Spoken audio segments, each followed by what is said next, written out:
بسم اللہ الرحمن الرحیم نحمدہ ونصلی علی رسولہ الکریم۔ آپ دیکھ رہے ہیں ہمارا یوٹیوب چینل، امید ہے آپ سب خیریت سے ہوں گے۔ آج کا عمل ہمارے ان دوستوں ان بھائیوں کے لیے ہے کہ جو رزق کے معاملے میں انتہائی طور پہ پریشان ہیں۔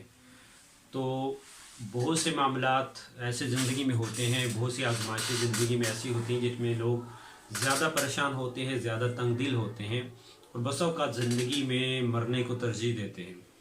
ان میں ایک اہم چیز یہ بھی ہے رزق کے بارے میں، معاشی جو مسائل ہیں انسان کے، جس کی وجہ سے بہت سے لوگ پریشان بھی ہیں اور بہت سے بہنیں بھی پریشان ہیں۔ تو اس مسئلے کا حل کیا ہے، یہ یاد رکھیں کہ پہلے نمبر پہ جو چیزیں اہم سمجھنے والی ہیں وہ سمجھ لیں۔ اس کے بعد جو وظیفہ ہے وہ انتہائی اہم ہے، وہ بھی میں بتاؤں گا۔ پہلے یہ سمجھ لیں کہ رزق کے بارے میں جو اہم چیز ہے وہ سمجھ لیں کہ رزق کا وعدہ اللہ تعالیٰ کی طرف سے ہے، اور ہر انسان کا مقرر ایک رزق ہے، اور ہر انسان کا اور ہر جانور کا، زمین پہ ہر چلنے والے اور ہر رینگنے والے کا رزق اللہ کے ذمہ ہے۔ یہ یقین کیا جائے اس بات پہ کہ وہ رزق ہمارا اللہ کے ذمہ ہے، نمبر ایک بات۔ دوسری، رزق کی تقسیم اللہ کی طرف سے مختلف ہے۔ بسا اوقات انسانوں کے اوپر رزق، بعض لوگوں کے اوپر رزق کی کشادگی ہوتی ہے اور بعض کے اوپر رزق کی تنگی ہوتی ہے۔ جو ہمارے مقدر میں رزق ہے ہمیں اللہ تعالیٰ وہی عطا کرتے ہیں، اس سے زیادہ ہمیں نہیں ملتا۔ اور جو رزق اللہ تعالیٰ ہمیں دے رہے ہیں، جو اللہ نے ہماری قسمت میں لکھا ہے، ہماری اس میں کوشش یہ ہو سکتی ہے کہ ہم اس رزق کو آسانی سے اللہ تعالیٰ ہمیں عطا کریں، ہمیں مشقت سے نہ لینا پڑے، اور ہم آزمائش ہماری اس میں ہوتی ہے کہ ہم اس رزق کے حصول میں جائز راستہ اختیار کریں، ناجائز راستہ قطعاً اختیار نہ کریں۔ ہمارے بہت سے دوست احباب نوکری، جاب اور بزنس، کاروبار، ان میں مشکلات کا جب شکار ہوتے ہیں تو ہر قسم کے معاملات کے لیے، ہر قسم کے عمل کے لیے، سب کچھ کرنے کے لیے تیار ہو جاتے ہیں۔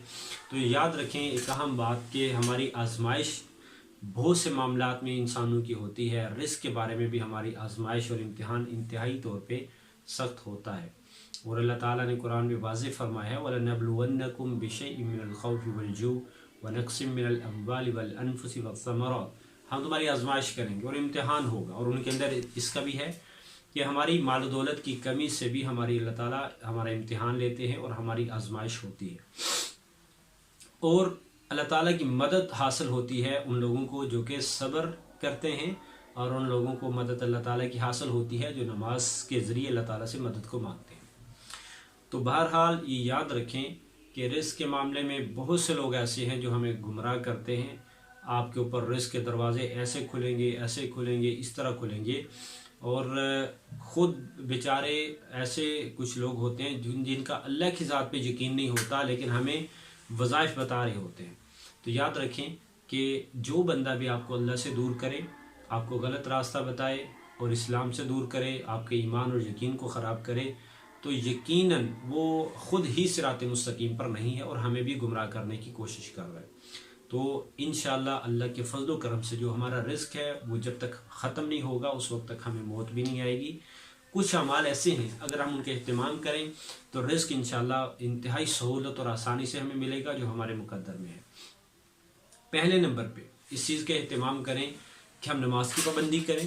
ہمارے بہت سے دوست احباب کہتے ہیں کہ آپ وظائف ایسے بتایا کریں جس میں نماز کی پابندی نہ ہو۔ ہر وظیفے کے اندر نماز، دعا، صبر آپ ان کے ضرور کہتے ہیں۔ تو یاد رکھیں جو آپ کو نماز کے بغیر کوئی وظیفہ بتائے گا تو اور صبر کے بغیر وظیفہ بتائے گا اور دعا کے بغیر وظیفہ بتائے گا، اس وظیفے کا اللہ کی ذات سے کوئی تعلق نہیں ہوگا۔ وظائف وہ ہوتے ہیں جس سے انسان اللہ کے قریب جاتا ہے، اور وظائف کا تعلق علم سے ہے۔ اور اقبال کے ایک شعر کے اندر بھی ہے اللہ سے کرے دور تو تعلیم بھی ہے فتنہ۔ تو جو علم آپ کو اللہ سے دور کرے، جو وظیفہ آپ کو اللہ سے دور کرے، اور جو بتانے والا آپ کو اللہ سے دور کرے، اس کا تعلق اللہ سے خود ہی نہیں، جو ہمارا اللہ سے کیا تعلق بنائے گا۔ تو یاد رکھیں ہم نے اس میں ضرور اہتمام کرنا ہے۔ نماز کا یہ ضروری ہے، دعا کا یہ ضروری ہے، اور صبر کا یہ ضروری ہے، جن سے اللہ تعالیٰ کی مدد حاصل ہوتی ہے۔ اس کے بعد ہم نے استغفار کثرت سے کرنی ہے۔ کثرت استغفار یہ انتہائی طور پہ رزق کو کھینچنے والی چیز ہے، اور نماز یہ بھی رزق کو کھینچنے والی چیز ہے۔ جتنا ہم استغفار زیادہ کریں گے اور پابندی سے کریں گے، روزانہ کریں گے، انشاءاللہ اللہ تعالیٰ اتنا ہی ہمارے رزق میں آسانی فرمائیں گے۔ ہر نماز کے بعد 100 دفعہ استغفار کریں اور اس کے بعد اللہ تعالیٰ سے دعا کریں، استغفر اللہ کر لیں، رب اغفر لی کر لیں، انشاءاللہ اللہ تعالیٰ بہت جلد ہماری آنکھوں کے سامنے دکھائیں گے کہ رزق کے بہت سے دروازے ہمیں بند نظر آتے تھے، اللہ تعالیٰ ان کو کھول دیں گے۔ دوسری چیز ہم نے جس کا اہتمام کرنا ہے، استغفار کے ساتھ گناہوں کو چھوڑنا ہے۔ کچھ ایسے گناہ ہوتے ہیں جس کی وجہ سے ہمارے رزق کی بندش، رزق رک جاتا ہے۔ کوئی انسان بند نہیں کرتا بلکہ ہمارے گناہ بند کرواتے ہیں۔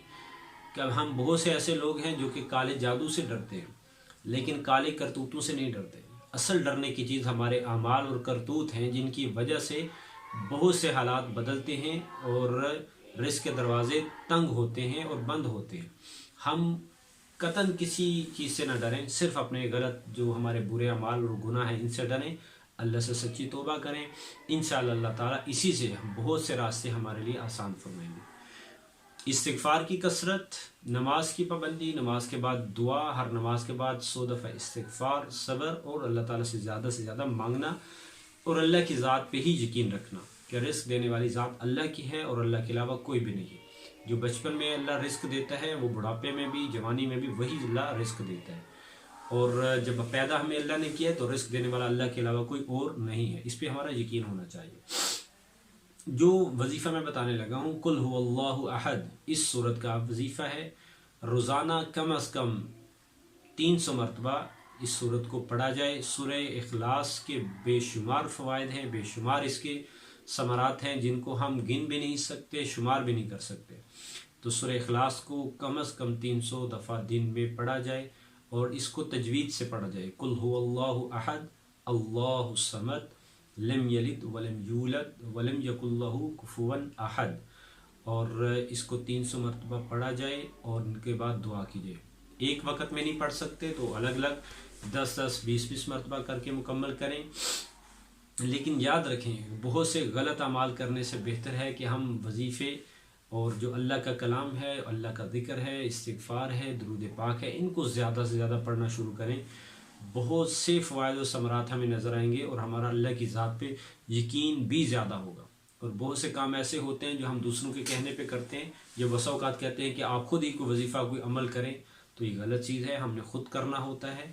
یہ دنیا عمل کی دنیا ہے اور عمل کا جہاں ہے، اس لیے ہمیں خود کچھ کرنا چاہیے اور اعمال بھی خود کرنا چاہیے، اللہ سے دعا بھی خود مانگنی چاہیے۔